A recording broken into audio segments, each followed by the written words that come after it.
this might be big news for a lot of you fans of tabletop gaming. Amazon's deal to make the Warhammer 40K movies and television is officially done. Henry Cavill is on board as an executive producer. This has been a year in the making to get this done. So it says Amazon and Games Workshop have confirmed that they're working on a TV show and movie based on Warhammer 40K. The news comes 12 months after the two sides reached an agreement in principle to develop adaptations of the miniature war game for big and small screens. I remember when that news first came out. Yeah. And it was in the aftermath of him leaving The Witcher. Was that really a year ago now? Yes, it was. Yeah. I feel older already. There's probably gray hairs in there somewhere. It says the companies have now inked a full agreement which gives Amazon the exclusive rights to develop films and TV shows based on intellectual property. Here's why you should worry.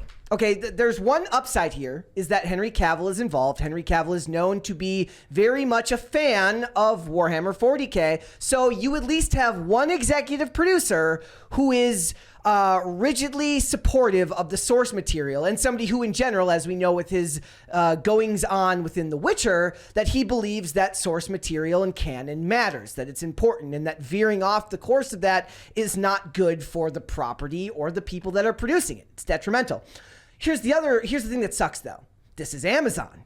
Amazon, who does all the good things with Reacher and Terminalist, doesn't quite have the same track record when it comes to things like Wheel of Time, and Amazon Prime. The Rings of Power series, right? is the most notorious example, obviously. And they shut Peter Jackson out of consulting with them. Yes. So while they may do well with certain genres, the fantasy genre is not one that they have any credibility as far as doing things that people are actually very, very fond of. People seemed to like the Dungeons and Dragons movie. But that wasn't Amazon Prime. I know, but yeah, like it's not something that always gets screwed up.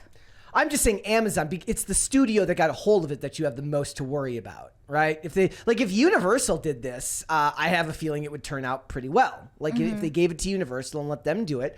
But it says, don't expect to see a Warhammer movie hitting Prime Video anytime soon. As Games Workshop notes, it typically takes at least a couple of years for a project to go from the development phase to something you can actually watch.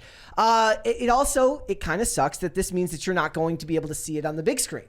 It's going to be something on Amazon Prime. It's not going to end up being something you can go to theaters to see. Well, it's going to be a series. That's why, right? They said they're doing both, movies and television. So they could end up doing... Well, it'll probably start with a show, right?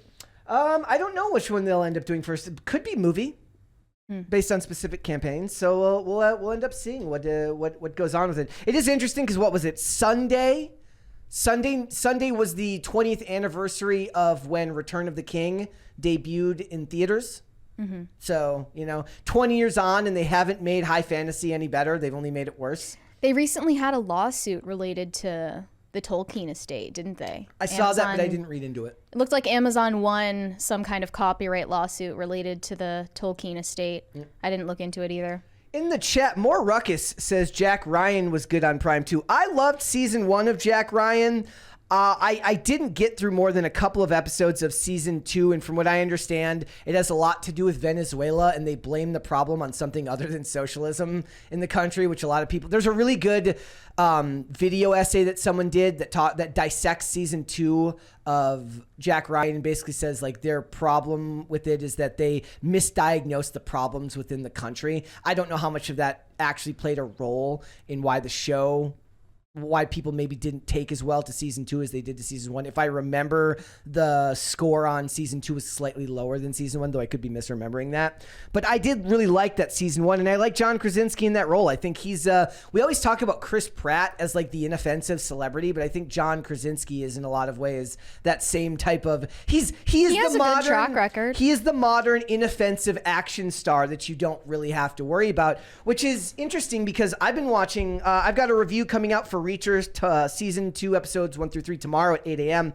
And Alan Richardson, this dude is just, he's just gigantic. He just dwarfs everybody in the show, and he actually looks like what an 80s movie star looked like. Just jacked to the gills on roids. Literally all the roids have been injected into his body. And I have no problem with that. It speaks to the character. But when you think about what the modern action star is, you don't get a lot of these larger, guys who actually look like they belong in a fight. You get a John Krasinski or a Chris Pratt or a Chris Pine if you can't afford either of them. You get Chris Pine. That's a joke. Somebody's gonna. Well, they're still in good shape, obviously, compared to the average Joe. Yeah. John Krasinski is the director of that new kids movie, right? Yeah, with Ryan Reynolds and stuff like that. I like that John looked Krasinski. Cute. I have no problem with John Krasinski. I think he picks his roles well. Him and Emily Blunt have also gotten heavily into producing. Obviously, they did A Quiet Place Part 2. I can't believe there's going to be a spin-off of that, which is just quintessential Hollywood. That's something that lives and dies on like a unique premise that you should use once, maybe twice, would end up with a spin-off series. Even the sequel, it was all right, but it wasn't justifying a spin-off series. Where is it going to be? Netflix? It was like another. Oh no. I thought it was Amazon Prime. I could be wrong about that. But also, I guess Tom Cruise is that same action hero from the past, right? Tom Cruise is what you get in the 90s, and now you get Krasinski. I just think that when Tom Cruise was the quintessential action hero, who was not what you think of when you think of the 80s hero, they treated them more seriously. Right? Like they were more intellectual?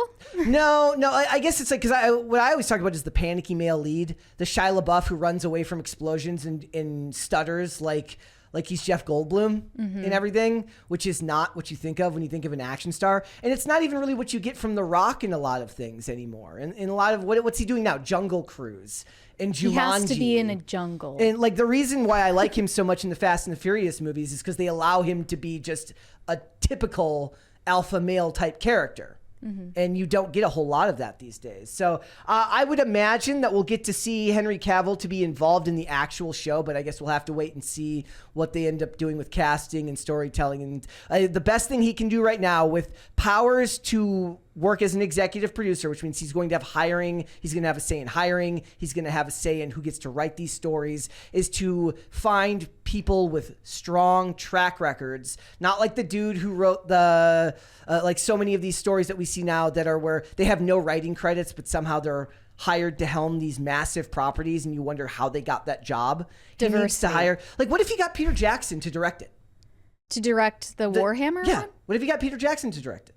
I don't know if he would be interested. But it would be cool. That alone would get him a lot of publicity if he was able to get Peter Jackson involved in that project. So maybe Peter Jackson does it as like an FU to the Rings of Power, who's filming on like the next studio. FU as in I'm still working for the same corporation. But we're going to make a show. We're going to make a show that's better than yours on the same network so that everybody praises ours and not your garbage show. Yeah, the issue is just that way more people are into Lord of the Rings properties. But nobody cares about that show. It lost all its viewers halfway through. They've already. The only reason it got any viewers in the first place, though, is the fact that it's part of the Lord of the Rings IP. Yep. Less people care about the Warhammer IP than Lord of the Rings. What's something that you would like to see adapted?